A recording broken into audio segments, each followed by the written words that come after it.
सनातन धर्म में पूजा पाठ का बहुत अधिक महत्व होता है। कहते हैं कि अगर कोई व्यक्ति ईश्वर की सच्चे मन से पूजा अर्चना करता है तो उसे अपने जीवन में हमेशा सही मार्ग और सफलता जरूर मिलती है। वह उसके घर परिवार में कोई संकट नहीं आता। केवल पूजा करने से ही व्यक्ति को जीवन में सफलता नहीं मिलती और ना ही उसकी सभी इच्छाएं पूर्ण होती हैं, बल्कि व्यक्ति को अन्य कई छोटी छोटी बातों का भी विशेष ध्यान रखना चाहिए। आज की इस वीडियो में हम आपको इन छोटी छोटी बातों में से एक खास बात बताने वाले हैं, जिसके अनुसार यदि आप अपने मंदिर में 3 चीजें रखते हैं तो इससे सभी देवी देवताओं की विशेष कृपा आपके ऊपर रहती है। आपके जीवन के सभी संकट दूर हो जाते हैं और माता लक्ष्मी की कृपा से आपको अपार धन की प्राप्ति होती है और माता लक्ष्मी का वास आपके घर में सदैव रहता है, जिसके कारण आपको कभी भी धन की कोई कमी नहीं होती।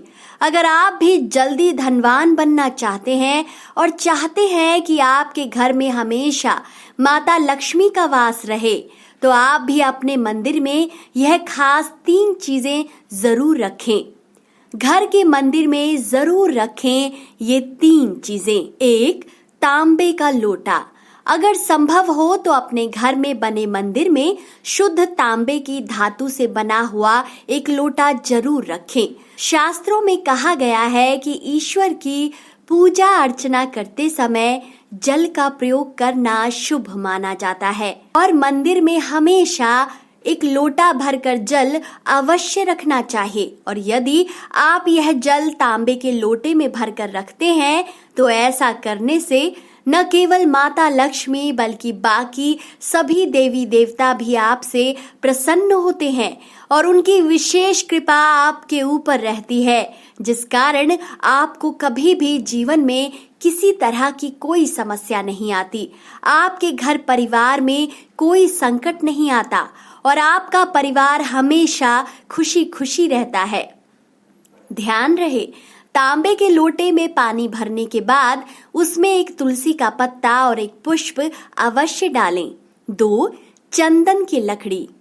घर के बने मंदिर में चंदन की लकड़ी रखना अति शुभ माना जाता है, क्योंकि किसी भी कार्य में चंदन का टीका लगाना बहुत ही शुभ माना जाता है।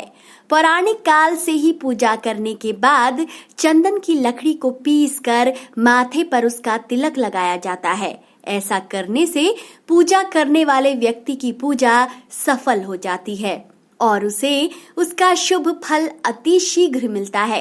इसके अलावा चंदन में कई ऐसे तत्व पाए जाते हैं जो व्यक्ति के अंदर की नकारात्मकता व बुराइयों को खत्म कर उसके मन को शांत करता है। 3. पंचामृत। घर के बने मंदिर में पंचामृत का होना भी अति आवश्यक होता है, क्योंकि पूजा करने के बाद न केवल परिवार बल्कि आसपास के सभी लोगों को भी पंचामृत का प्रसाद जरूर खिलाना चाहिए। पंचामृत को तैयार करने के लिए मेवा, दूध, दही, शक्कर, घी और शहद की जरूरत होती है। इन सब से मिलकर बना हुआ पंचामृत भगवान को अति प्रिय होता है, इसीलिए पूजा करने के बाद भगवान को पंचामृत का भोग लगाया जाता है। ऐसा करने से भगवान आपकी प्रार्थना अति शीघ्र सुन लेते हैं और उसका शुभ फल आपको अति शीघ्र प्राप्त होता है। तो दोस्तों, कैसी लगी आपको हमारी आज की वीडियो? अपनी राय कमेंट सेक्शन में जरूर बताएं।